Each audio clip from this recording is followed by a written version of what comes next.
गणानां त्वा गणपतिगुं हवामहे कविं कवीनामुपमश्रवस्तमं ज्येष्ठराजं ब्रह्मणां ब्रह्मणस्पत आनः शृण्वन्नोतिभिः सीदसादनं श्रीमहागणाधिपतये नमः। सदाशिवसमारम्भां शङ्कराचार्यमध्यमाम् अस्मदाचार्यपर्यन्तां वन्दे गुरुपरम्पराम्। श्रुतिस्मृतिपुराणानाम् आलयं करुणालयम् नमामि भगवत्पादशङ्करं लोकशङ्करं। नारायणं नमस्कृत्य नरं चैव नरोत्तमं देवीं सरस्वतीं व्यासं ततो जयमुदीरयेत्। जय गुरुदेव। 13వ శ్లోకం చదువుదాము. యజ్ఞశిష్టాసినః సంతః यज्ञशिष्टासिनन्तः यज्ञशिष्टासिनः सन्तः ముచ్యంతే సర్వకిల్బిషైః मुच्यन्ते सर्वकिल्बिषैः భుञ्జతే ते त्वगं पापाः पुञ्जते ते त्वगं पापा ये पचन्त्यात्मकारणात्. ये पचन्त्यात्मकारणात्। సో అయితే నేను కర్తను కాను అన్న వివేకము లేనివానికి కర్మలు చేయాలి, కర్తవ్య కర్మలు చేస్తూ ఉండాలి, నిత్య కర్మలు చేస్తూ ఉండాలి అని చెప్తున్నాడు శ్రీకృష్ణుడు. చెప్పి ఆ మాటను అనేక విధాలుగా ఆ పాయింట్ని ప్రూవ్ చేస్తున్నాడు అనమాట. అనేక విధాలుగా దాని యొక్క ప్రాముఖ్యతను చెప్తున్నాడు. ఎందుకు అలా చేయాలి, అలా చేయడం ఒకటే దారి అని చెప్తున్నాడు. ఎప్పుడు మోక్షము కావాలి, సైకలాజికల్ ఫ్రీడమ్ కావాలి అనుకుంటే కర్మలను వదిలేసి సన్యసించడం కాదు. అంటే బాహ్యముగా కర్మలను వదిలేసి సన్యసించడం వలన ఏమీ లాభం లేదు. ముందు ఆంతరంగికంగా అంతఃకరణ శుద్ధి, తద్వారా జ్ఞాననిష్టకు యోగ్యత, నేను కర్తను కాను అనే బుద్ధి నిశ్చయమునకు యోగ్యతను కల్పించుకోవాలి. అది ఒకటే మార్గము అని చెప్తున్నాడు. అని చెప్పి ఆ మాటని పలు విధాలుగా అదే మాటను ప్రూవ్ చేస్తున్నాడు అనమాట. అలాగా చెప్తూ ఇంకొక శ్లోకము ఏ పునః, అది అవతారిక. ఇంకా ఏమిటంటే యజ్ఞశిష్టాసినః సంతః ముచ్యంతే సర్వకిల్బిషైః భుంజతే తే తు అఘం పాపాః ఏ పచంతి ఆత్మకారణాత్. సంతః అంటే డెఫినేషన్, యజ్ఞశిష్టాసినః అంటే యజ్ఞము చేసి మిగిలిన దానిని స్వీకరించువారు అని అర్థం. అంటే ఒక నేరో కాంటెక్స్ట్ ఆఫ్ రిచువల్లో చెప్పుకుంటే, అంటే యజ్ఞం అనగా ఒక వైదికమైనటువంటి క్రతువు, కర్మ అనే నేరో మీనింగ్లో చెప్పుకుంటే, యజ్ఞములో హవిస్సులవి సమర్పణ చేసేసి అందరికీ భోజనాలు అవి పెట్టేసిన తర్వాత మిగిలిన దానికి అమృతము అని పేరు. ఆ అమృతమును భుజించువారు అంటే యజ్ఞము చేయగా మిగిలినది భుజించువారు, వాళ్ళకి సంతులు అని పేరు. అదే బ్రాడ్ కాంటెక్స్ట్, ఒక విస్తృతమైన అర్థంలో చెప్పుకుంటే యజ్ఞశిష్టాసిన అంటే ముందు పరోపకారము, తర్వాత తన లాభము. ఏ కర్మ చేసినా కూడా అటువంటి పర్స్పెక్టివ్తో చేసేవారికి యజ్ఞశిష్టాసినులు అని పేరు. అంటే వాళ్లే సంతులు, మహాత్ములు. అటువంటి వారు సర్వకిల్బిషైః ముచ్యంతే. ఎందుకంటే మనము యజ్ఞం అంటే ఒక విస్తృతమైన అర్థం చెప్పుకుంటున్నాం. యజ్ఞ ఈశ్వర అని చెప్పారు, పరమాత్మ. సో ఈశ్వరార్పణ బుద్ధితో కర్మలు చేయుట, అదే యజ్ఞము ఇక్కడ.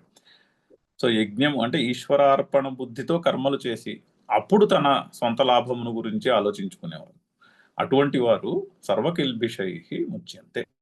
అన్ని రకముల పాపములు అంటే దోషముల నుండి, అంటే అన్ని రకముల దుఃఖముల నుండి ముచ్యంతే, విముక్తిని పొందుతారు. టూ ఆన్ ది అదర్ హ్యాండ్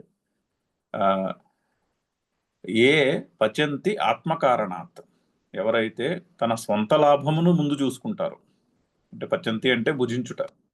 ఇక్కడ భుజించుట అంటే కేవలం భోజనము చేయుటే కాకుండా ఏ అనుభవమైనా కూడా, దేన్ని అనుభవించినా కేవలము ఆత్మకారణాత్, తన స్వంత సుఖము కొరకు చేస్తారో తే వారు అఘం పాపాహ అంటే వారు పాపాన్ అఘం భుంజతే, తే పాపాహ అఘం భుంజతే. అఘము అంటే పాపము, అఘం భుంజతే అంటే అఘమును తింటున్నారు అంటున్నారు. ఆ, అంటే దుఃఖాన్నే భోంచేస్తున్నారని అర్థం, అంటే దుఃఖాన్నే సృష్టించుకుంటున్నారు అని అర్థం.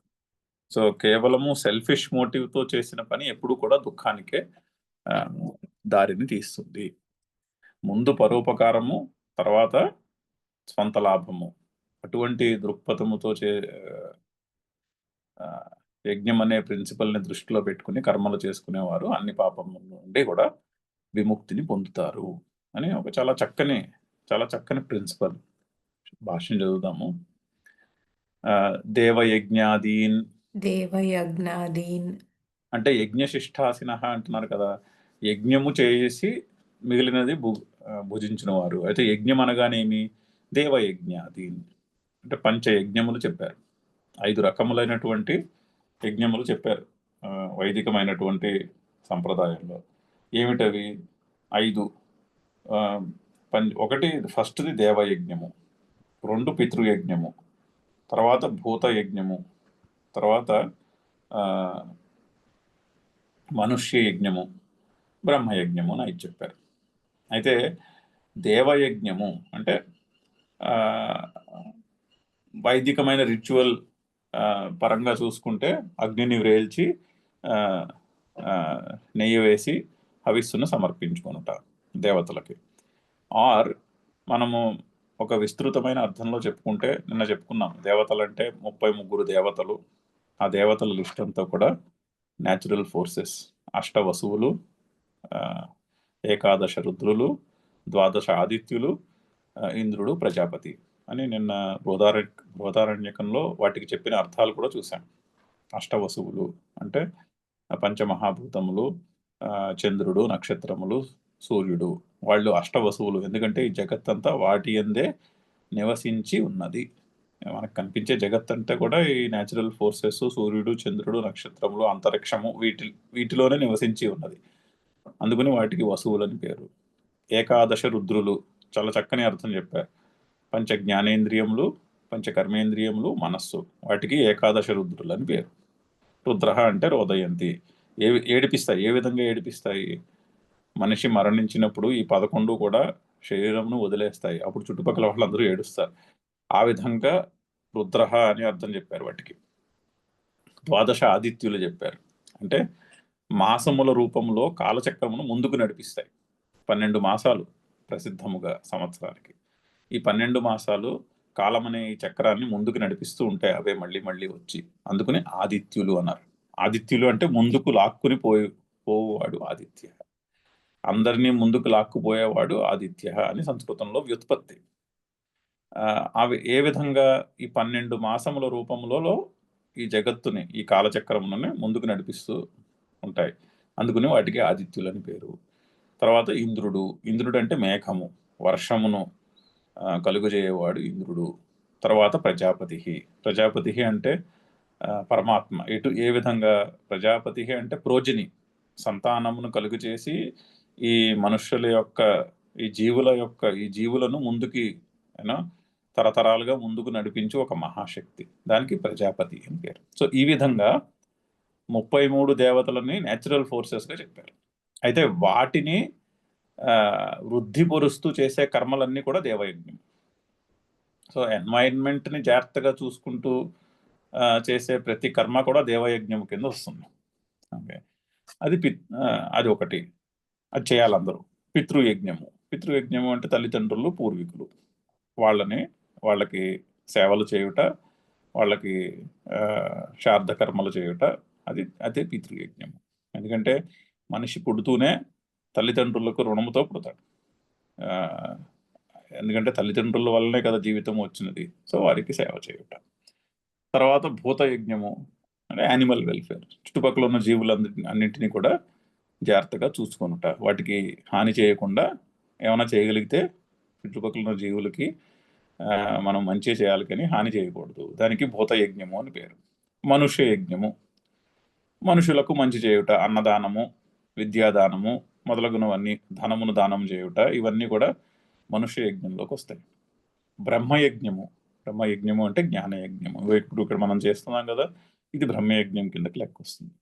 సో జ్ఞానమును అధ్యయనము చేయుట, దానికి బ్రహ్మయజ్ఞము అని పేరు. ఈ విధంగా 5 యజ్ఞములు చెప్పారు. సో ఈ దేవయజ్ఞాది అంటే ఈ పంచయజ్ఞములు. ఈ పంచయజ్ఞములను చేసి తర్వాత తన శరీర ధర్మము కొరకు, వారు శరీర యాత్ర కొరకు మిగిలిన దాన్ని అనుభవించువాడు అని అర్థం. అటువంటి వారికి యజ్ఞశిష్టాసిన అని పేరు. సో దేవయజ్ఞాదీన్ నిర్వర్త్య తచ్చిష్టం తచ్చిష్టం అశనం. అశనం అంటే యజ్ఞమును చేసి తత్ ఇష్టం, తచ్చ ఇష్టం అంటే దాని నుండి పుట్టున్నది అని అర్థం. తత్ శిష్టం, శిష్టం అంటే మిగిలినది, దాని నుండి మిగిలినది. తత్ ప్లస్ శిష్టం తచ్చిష్టం అయింది. ముందు తకారము తర్వాత షకారము వచ్చాయి కాబట్టి 2 చాలు వచ్చాయి. అది తత్ ప్లస్ శిష్టం తచ్చిష్టం, మిగిలినది. మిగిలిన దానికి అశనం అంటారు, వైదికమైనటువంటి టర్మినాలజీ. దానికి అశనం అని పేరు. ఆ అశనము అంటే తినునది అని అర్థం అక్కడ. దానికి అమృతము అని కూడా పేరు. అదే చెప్తున్నారు, అమృతాఖ్యం అశితుం. అమృతాఖ్యం అసితుం. సో యజ్ఞాదీన్ నిర్వర్త్య తత్ శిష్టం అమృతాఖ్యం అశనం అశితుం. ఆ యజ్ఞము నుండి మిగిలినది అమృతం అనే పేరు గలది దానికి. ఆ యజ్ఞములో మిగిలిన దానికి అమృతం అని పేరు. చూడండి, ఇప్పుడు మనం విస్తృతమైన అర్థంలో చెప్పుకున్నా కూడా యజ్ఞముని ప్రిన్సిపల్తో కర్మలు చేయగా మిగిలిన దానికి అమృతము అని పేరు. ఎందుకంటే యజ్ఞం అనే కర్మలతో చేసిన దాంట్లో రాగద్వేషములు ఉండవు, కోరికలు, భయములు, ఆందోళనలు అవి ఉండవు. అందుకని అదే అమృతమైనది, దాని రిజల్టే అమృతమైనది. సో యజ్ఞము తర్వాత మిగిలిన అమృతమని చెప్పబడుతున్న ఆ శిష్టం, యజ్ఞము తర్వాత మిగిలిన దానిని అశితుం భుజించువారు, అశితుం శీలం భుజించేటటువంటి అలవాటు ఉన్నవారు. ఆ విధంగానే ముందు ఎప్పుడు కూడా మిగిలిన వాళ్ళకి పెట్టేసి అప్పుడు తాను స్వీకరించుట అనే ప్రిన్సిపల్. ఏ శాంతే యజ్ఞశిష్టాసిన. ఏషాం తే యజ్ఞశిష్టా అనః. Spelling mistake. యజ్ఞశిష్టాశినః యజ్ఞశిష్టాసినః సంతః. సంతః వారే సంతులు. అలా చేసేవారే యజ్ఞశిష్టాసినులు, వారికే సంతులని పేరు. ముచ్యంతే సర్వకిల్బిషైః ముచ్యంతే సర్వకిల్బిషైః సర్వపాపైః సర్వపాపైః చుల్యాది పంచశూనాకృతైః. శూల్యాది పంచశూనాకృతైః. సో 5 రకముల పాపములు తెలియకుండా జరిగేవి. మనిషి జీవితంలో 5 రకములైనటువంటి పాపములు జరుగుతాయట. అంటే మనం ఏ పని చేసినా కూడా అందులో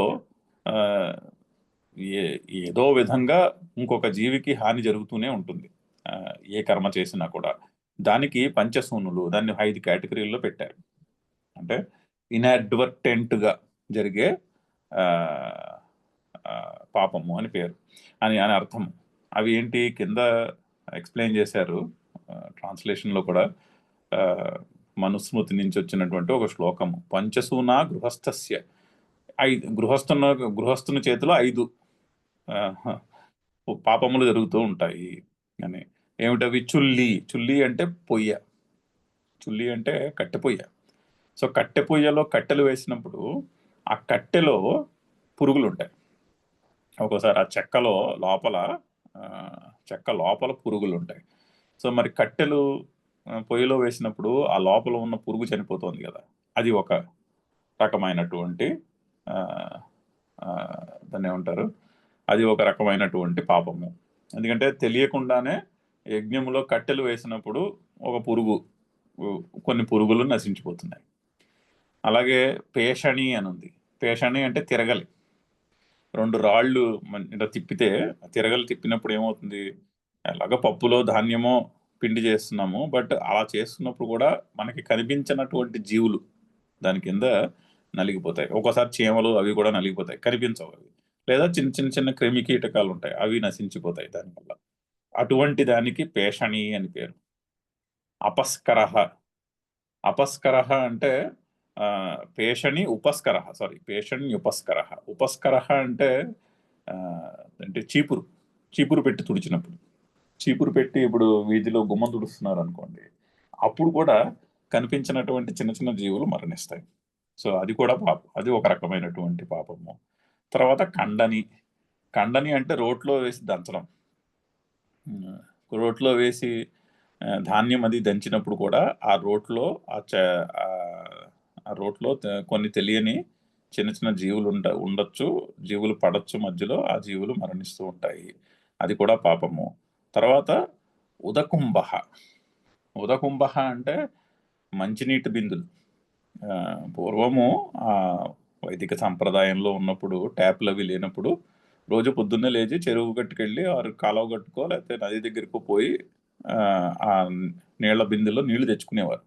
ఆ నీళ్లు తెచ్చుకున్నప్పుడు ఆ నీటి బిందితో కానీ లేకపోతే నీళ్లు కింద పడి వాటిని తొక్కుతారు. నడుస్తున్నప్పుడు అవి కాలు కింద నీళ్లు పడుతూ ఉంటాయి.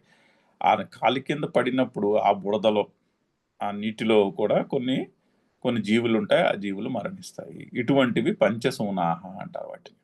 అంటే మనం ఏ పని చేసినా కూడా అందులో ఏదో ఒక చిన్న వేరే వాళ్ళు ఎవరికో చిన్న వేరే జీవులకు చిన్న నష్టం జరుగుతూనే ఉంటుంది, ఇన్అడ్వర్టెంట్గా చేసినటువంటి పాపములు. సో ఈ పంచ పాపములను నుండి మనకి దాన్ని ఏమంటారు, ముక్తి లభించడానికి, ఆ నెగిటివ్ ఇంపాక్ట్ లేకుండా ఉండడానికి పంచయజ్ఞాలు చెప్పారు. సో యజ్ఞం యొక్క ప్రిన్సిపల్తో మనము కర్మలు చేసుకుంటూ పోతే ఆ కర్మలు చేయుటలో ఉన్నటువంటి ఎనీ నెగిటివ్ ఇంపాక్ట్ ఏదైతే ఉంటుందో అది దానికి కాంపన్సేషన్ అది. సో తెలియకుండా చేసినటువంటి ఈ 5 రకములైనటువంటి పాపములు ఇక్కడ చెప్పారు కదా, చుల్లి, పేషణి, ఉపస్కర, ఖండని, ఉదకుంభ. అంటే వైదిక సంప్రదాయంలో చెప్పినటువంటి మాటలు ఈరోజు మనం వాటికి మోడర్న్ ఈక్వలెంట్ ఎగ్జాంపుల్స్ చెప్పుకోవచ్చు. ఈరోజు రోట్లో వేసి దంచరు, కానీ మిక్సర్ గ్రైండర్ ఉంటుంది. అలాగా గ్రైండర్ వేసినప్పుడు కూడా గ్రైండర్లో చిన్న చిన్న ఏవో ఉండొచ్చు, చిన్న చిన్న బ్యాక్టీరియా, క్రిమికీటకాలు ఉండొచ్చు, అవి నశించిపోతూ ఉంటాయి. అలాగా మనము మోడర్న్ లైఫ్ స్టైల్కి కూడా వీటిని అనువదించుకోవచ్చు. బట్ తెలియకుండా జరుగుతూ ఉంటాయి. ఆ తెలియకుండా జరిగే వాటికి పరిష్కారము పంచయజ్ఞములు, ఆ విధంగా చెప్పారు. సో అందుకని యజ్ఞం యొక్క ప్రిన్సిపల్తో జీవించిన మనిషి అన్ని పాపముల నుంచి ముక్తుడవుతాడు, అది అక్కడ చెప్తున్నటువంటి. సో చుల్యాది పంచసూనాకృతై, చుల్లి మొదలగు పంచసూనుల వలన పుట్టినటువంటి అటువంటి కర్మల చేత కలిగినటువంటి పాపము, సర్వపాపై, పాపముల చేత, ప్రమాదకృత హింసాజనితై చ అన్యైః. అంటే ఈ 5 కాకుండా ఇంకా చాలా ఉండొచ్చు. ప్రమాదకృత అంటే సంస్కృతంలో ప్రమాదము అంటే ఇన్అడ్వర్టెంట్లీ అని అర్థం. అంటే తెలియకుండా జరిగినటువంటి హింస, ప్రమాదకృత హింసాజనితై. ఇప్పుడు నడుస్తూ వెళ్తూ ఉంటే గబుక్కుమని కాలు కింద ఏ చీమ పడుతుంది చూసుకోకుండా. సో దానికి ప్రమాదకృత హింస, ఇన్అడ్వర్టెంట్గా జరిగినటువంటి హింస. అంటే మనం మామూలుగా మల్టీ టాస్కింగ్లో బిజీగా ఉంటాం, ఆ మల్టీ టాస్కింగ్లో చూసుకోకుండా ఇలా చిన్న చిన్న జరుగుతూ ఉంటాయి. అటువంటి వాటికి ప్రమాదకృత హింసాజనితై చ అన్యైః, ఈ పాపముల నుండి ముచ్యంతే. సో సర్వకిల్బిషై, అన్ని రకముల పాపముల చేత, అది తృతీయ విభక్తి. దానికి ఇవన్నీ విశేషణాలు. ఏమిటవి? సర్వకిల్బిషై అంటే సర్వపాపై. ఏమిటి అన్ని పాపములు అంటే చూల్యాది పంచసూనాకృతై. ఇంకా ఏమిటి అంటే ప్రమాదకృత హింసాజనితై. అటువంటి ఇన్అడ్వర్టెంట్గా జరిగినటువంటి హింస వలన కలుగునటువంటి పాపముల చేత ముక్తులవుతారు. ఎప్పుడు? పంచయజ్ఞములు, యజ్ఞాదీన్, దేవయజ్ఞాదీన్ నిర్వర్త్య. ఆన్ ది అదర్ హ్యాండ్, ఏ తు ఆత్మంభరయః అంటే ఆన్ ది అదర్ హ్యాండ్, ఒకళ్ళు యజ్ఞశిష్టాసినులు, దానికి ఆపోజిట్ ఆత్మంభరయః అంటే ఆత్మ తన స్వంత సుఖము కొరకు కర్మలు చేయు, అంటే కోరికలు కామ్యకర్మలు చేయవారు. కామ్యకర్మలో వేరే వాళ్ళకి వచ్చే లాభం లేదు కదా, కామ్యకర్మలో తన లాభము ముఖ్యము. సో అటువంటి కర్మలు చేయవారు. ఆత్మంభరయ అంటే తన స్వంత లాభము కొరకు కర్మలు చేయవాడు. ఆన్ ది అదర్ హ్యాండ్ ఏ ఆత్మంభరయ భుంజతే. భుంజతే భుంజతే అంటే తినువారు, అంటే భుంజతే అంటే తన స్వంత సుఖమును కొరకు కర్మలు చేసి ఆ సుఖములను అనుభవించువారు.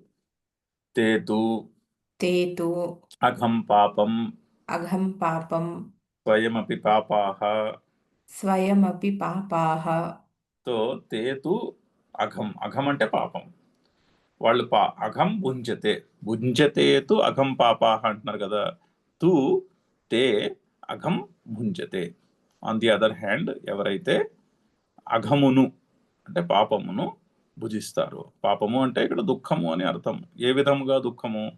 స్వంత లాభము గురించి చేసిన పని ఏదైనా కూడా దుఃఖానికి దారితీస్తుంది.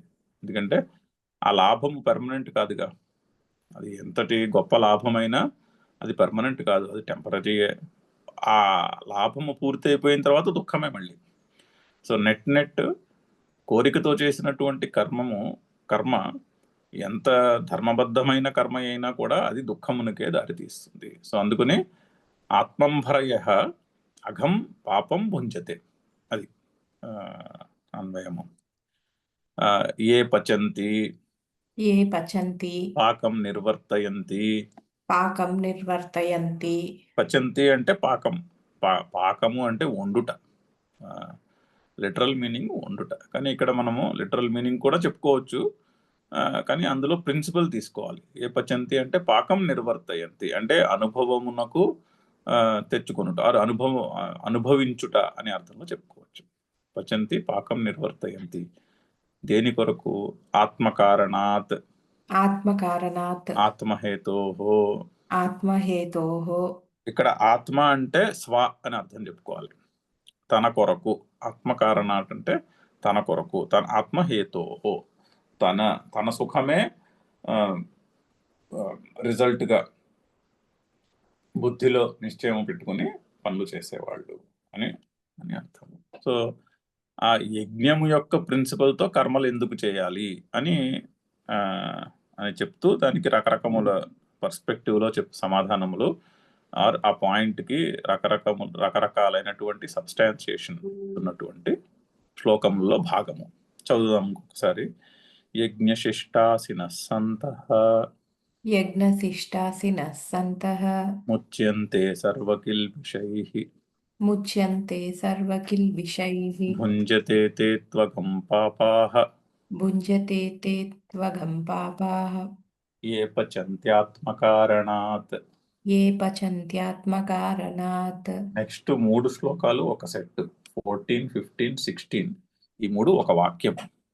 అన్నాద్భవంతి భూతాని పర్జన్యాదన్న సంభవః యజ్ఞాద్భవతి పర్జన్యః యజ్ఞః కర్మ సముద్భవః కర్మ బ్రహ్మోద్భవం విద్ధి బ్రహ్మాక్షర సముద్భవం తస్మాత్ సర్వగతం బ్రహ్మ నిత్యం యజ్ఞే ప్రతిష్ఠితం. ఏవం ఏవం ప్రవర్తితం చక్రం నానువర్తయతీహ యః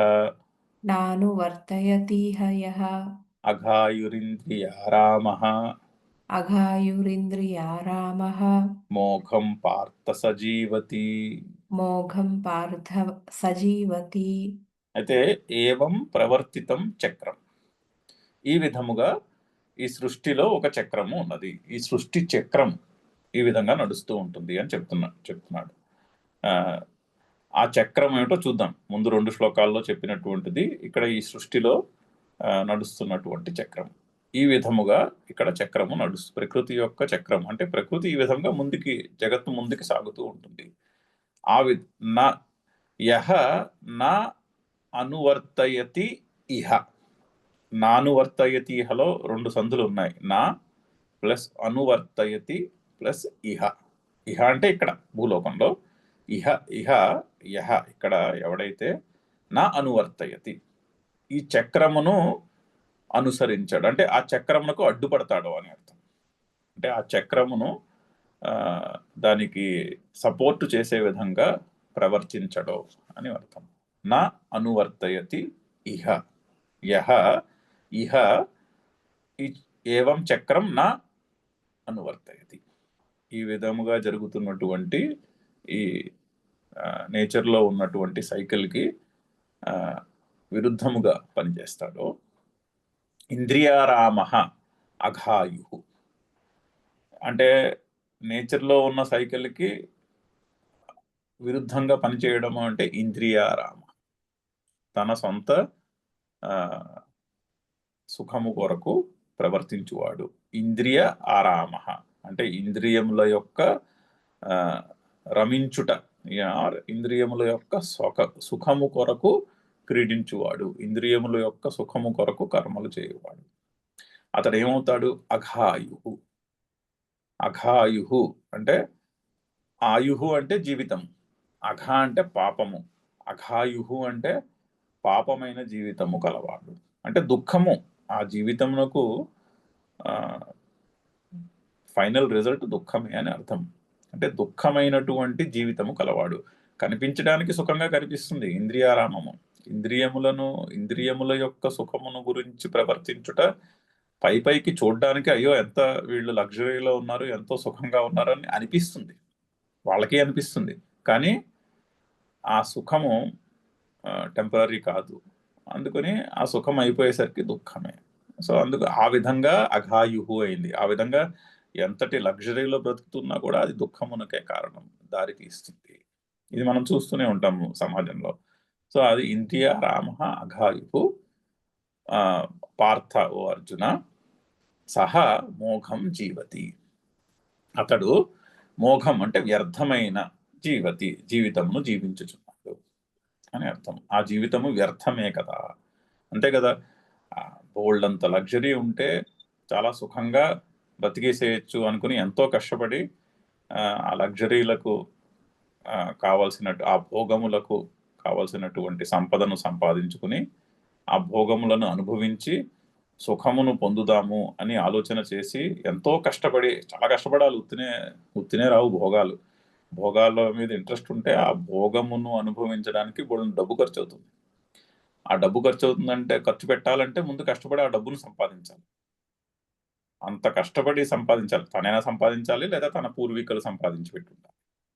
అంత కష్టపడి కొన్ని తరాలుగా కష్టపడి సంపదను సేకరించుకుని దాంతో భోగములను అనుభవించాలి. ఎందుకు? ఆ భోగములను సుఖాలను ఇస్తాయి అనే అభిప్రాయంతో. కానీ అది వ్యర్థమే కదా, ఫైనలీ అది దుఃఖమునకే దారి తీస్తుంది. అందుకని ఆ జీవితము వ్యర్థము అంటే చూడండి, అంటే ఎవరికైతే నేను కర్తను కాను అన్న బుద్ధి నిశ్చయము లేదో వారు కర్మలను వదిలేసి పారిపోవుట దానికి సొల్యూషన్ కాదు. అంటే సైకలాజికల్ ఫ్రీడమ్కి, మోక్షమునకు అది దారి తీయదు అని చెప్పడానికని అర్జునుడికి ఇన్ని విధాలుగా ఈ మాటలన్నీ చెప్పుకుంటూ వస్తున్నాడు.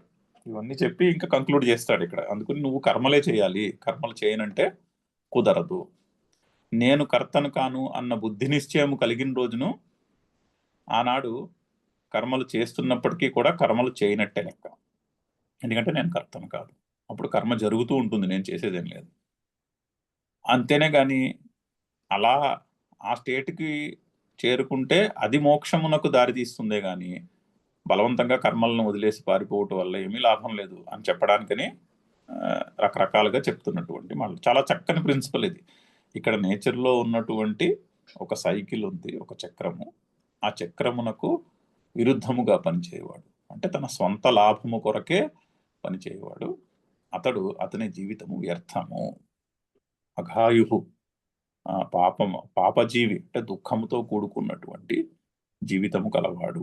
ఇంద్రియారామ సహా పార్థ, హే పార్థ మోఘం జీవతి, అతని జీవితము వ్యర్థమే కదా. అయితే ఈ చక్రం ఏమిటి? ముందు 2 శ్లోకాలకు వెళ్తే ఆ చక్రం యొక్క డిస్క్రిప్షన్ ఇది. అన్నాత్ భవంతి భూతాని పర్జన్యాత్ అన్న సంభవ. అన్న సంభవ ఒక పదం. పర్జన్యాత్ అన్న సంభవ. యజ్ఞాత్ భవతి పర్జన్యః యజ్ఞః కర్మ సముద్భవ. అది ఒక ఫస్ట్ హాఫ్ ఆఫ్ ద చక్రం. సో అన్నాద్ భవంతి భూతాని, జీవులు అన్నము నుంచి పుడతాయి. అంటే మనం మామూలుగా ఏమనుకుంటామంటే ప్రాణులు అన్నం తిని బతుకుతాయి అనుకుంటాం. కానీ ప్రాణి పుట్టడానికి కారణము అన్నము. అన్నం ఎక్కడ చూడండి, మనం ఇది చూస్తూనే ఉంటాం. బోల్డ్ అన్ని గ్రాసరీస్ తెచ్చుకుంటాం షాప్ నుంచి. అవి ఒకసారి డబ్బాలో మూత పెట్టి ఉంచుతాం. మూత పెట్టి ఉంటే బియ్యం ఉందనుకోండి, బియ్యాన్ని అలా మీరు డబ్బాలో మూత పెట్టి ఉంచేసారు అనుకోండి చాలా కాలము, ఏమవుతుంది? అందులోంచి పురుగులు వస్తాయి. ముందు లేవుగా, పొట్లం కట్ చేసి దాన్ని డబ్బాలో పోసిన రోజున పురుగులు లేవు. కానీ డబ్బా మూత మూసేసే ఉన్నది, తీయలేదు. అయినా కూడా కొన్నాళ్ళకి అందులోంచి చిన్న పురుగు పుడుతుంది. సో అన్నము ఎక్కడుంటే అక్కడ జీవులు ఉంటారు. అన్నము నుంచి జీవులు పుడతారు. ఇప్పుడు మనుషులు సంతానమును కనగలుగుతున్నారంటే దానికి కూడా అన్నమే కారణం. అన్నము నుంచి వచ్చిన శక్తి, దాని వలన ప్రోజని ముందుకెళ్తారు. తల్లి గర్భంలో శిశువు పుట్టిన తర్వాత కూడా ఆ తల్లి భోంచేస్తుంది. ఆ భోజనం నుంచి లోపల ఉన్న శిశువు పెరుగుతుంది. పుట్టిన తర్వాత కూడా భోజనం వల్ల ఆరోగ్యం వల్ల మనిషి పెరుగుతాడు, ఎదుగుతాడు. సో అన్నాత్ భవంతి భూతాని, ఫండమెంటల్ ప్రిన్సిపల్. ఇప్పుడు సైంటిస్టులు వేరే ప్లానెట్కి వెళ్ళి లైఫ్ ఉందా లేదా రీసెర్చ్ చేసినప్పుడు కూడా అక్కడ ఫుడ్ ఉందా లేదా చూస్తారు. ఫస్ట్ ఫుడ్ ఉందా అని వెతుకుతారు. ఫుడ్ ఉంటే లైఫ్ ఉంటుంది. ఎక్కడెక్కడ అన్నం ఉంటుందో అక్కడక్కడ లైఫ్ ఉంటుంది. అయితే ఈ అన్నం ఎక్కడి నుంచి పుట్టింది? అన్నాత్ భవంతి భూతాని పర్జన్యాత్ అన్న సంభవ. పర్జన్యము అంటే వర్షము నుండి అన్నము ఆ వర్షం ఉన్న చోట అన్నము పెరుగుతుంది, అంటే మొక్కలు పెరుగుతాయి. అంటే ఇక్కడ అన్నము అంటే వెజిటేరియన్ ఫుడ్ గురించి చెప్తున్నాడు. పర్జన్యాత్ అన్న సంభవ. అయితే చూడండి, ఇప్పుడు డబ్బాలో మనము బియ్యం వేసి అక్కడ పురుగులు వచ్చినా కూడా ఎప్పుడు వస్తుందంటే కొంచెం చెమ్మ ఉండాలి. కొద్దిగా చెమ్మ ఉంటే అక్కడి నుంచి ఒక జీవి పుడుతుంది. సో అన్నం ఉండాలి, అన్నముతో పాటుగా కొద్దిగా చెమ్మ ఉండాలి, అండ్ సూర్యకాంతి ఉండాలి. సో సూర్యకాంతి అన్నము చెమ్మ కలిసిన చోట మనకి జీవులు పుడతారు. అది మనం చూస్తూనే ఉంటాం. నాచు లైట్ ఉంటుంది కదా, నాచు పుడుతుంది. నాచు పుట్టిన చోట, అంటే తడి ఉన్న చోట నాచు పుడుతుంది. నాచు పుట్టిన చోట పురుగులు వస్తాయి దాని చుట్టూ. ఫోటోసింథసిస్.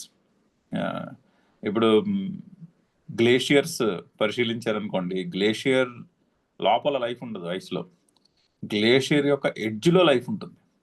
ఎక్కడైతే ఆ ఎడ్జ్లో ఆ చెమ్మ ఆ సూర్యకాంతి కలుస్తున్నాయో అక్కడ లైఫ్ పుడుతుంది. గ్లేషియర్ యొక్క ఎడ్జ్లో లైఫ్ ఉంటుంది. అలాగే నాచు మనకు కంటి ముందు కనిపించే ఎగ్జాంపుల్. సో ఎక్కడెక్కడైతే అన్నముతో పాటు కొద్దిగా చెమ్మ కలుస్తుందో ఆ సూర్యకాంతి దాని మీద పడి అక్కడి నుంచి జీవులు పుడతారు. సో పర్జన్యాత్ అన్న సంభవ చాలా సైంటిఫిక్గా చెప్తున్నటువంటి మాట. అయితే వర్షం ఎలా కురుస్తుంది అన్నదానికి యజ్ఞాత్ భవతి పర్జన్య. 2 విధాలుగా దీనికి అర్థం చెప్పుకోవచ్చు. ఒక నేరో వేదిక్ రిచువల్, యజ్ఞం అంటే ఒక వైదికమైనటువంటి క్రతువు అనే అర్థంలో చెప్పుకుంటే, సో యజ్ఞము చేస్తే యజ్ఞ హోమము నుండి పుట్టిన పొగ ఏదైతే ఉంటుందో అది ఆ హోమంలో పుట్టినటువంటి వేడి, ఆ హోమంలో పుట్టినటువంటి పొగ అది సూర్యునికి చెందుతాయి. ఆ సూర్యుడు మేఘములను పుట్టేటట్టు చేస్తాడు.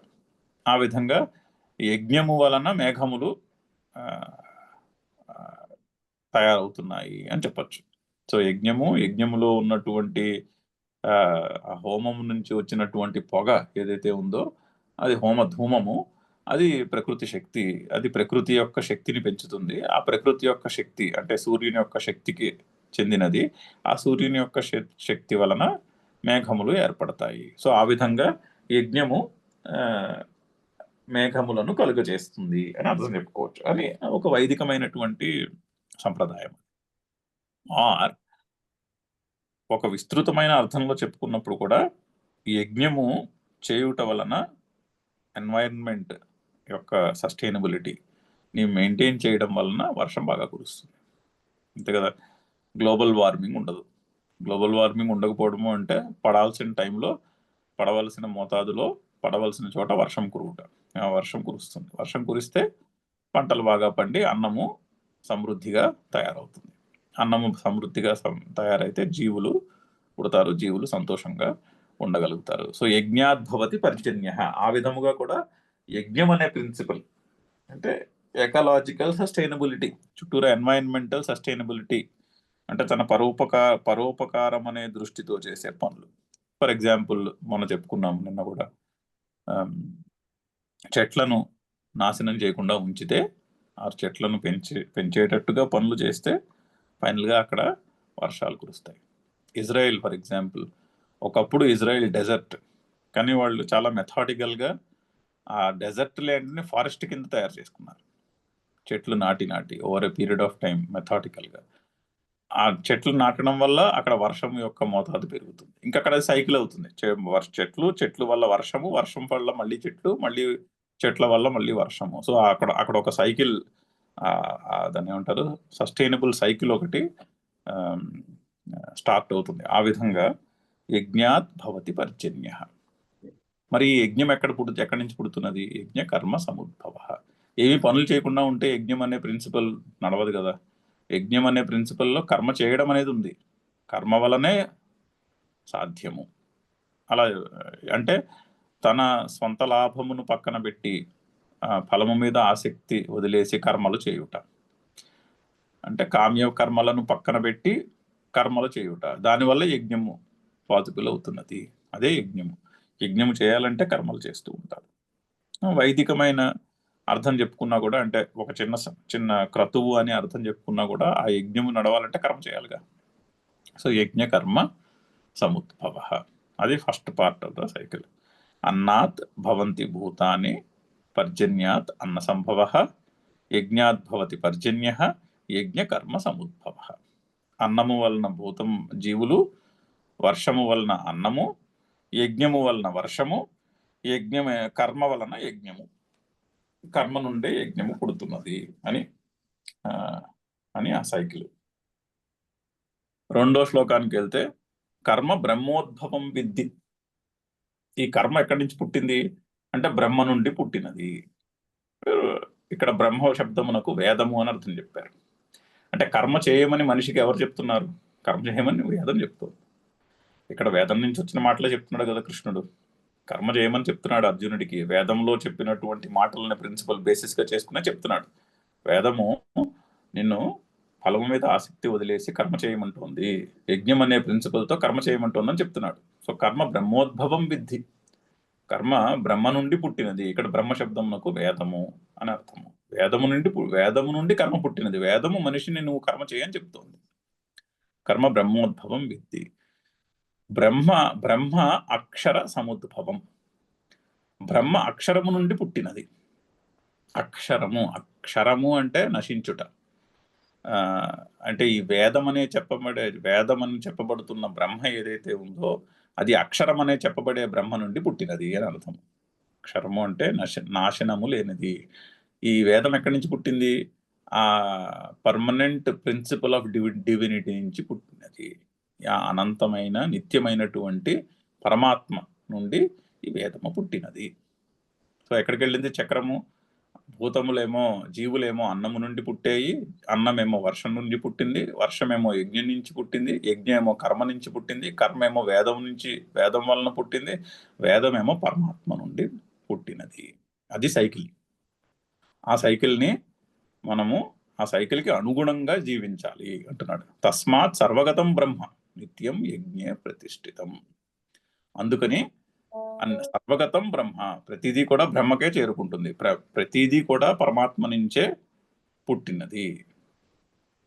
అందుకని యజ్ఞమునందు స్థిరమై ఉన్నది. సర్వగతం బ్రహ్మ నిత్యం యజ్ఞే ప్రతిష్ఠితం. ఈ సర్వము కూడా ఈ యజ్ఞం అనే ప్రిన్సిపల్ నందు ప్రతిష్టమై ఉన్నది. అందుకని నువ్వు యజ్ఞం అనే ప్రిన్సిపల్తో నీవు పని చేయము. అది ఆ 2 శ్లోకముల్లో చెప్పినటువంటి సైకిల్. ఇంకొకసారి శ్లోకాలు చదివేసి ఈరోజుతో ఆపుతాము. మళ్ళీ శనివారం నాడు కంటిన్యూ చేద్దాం.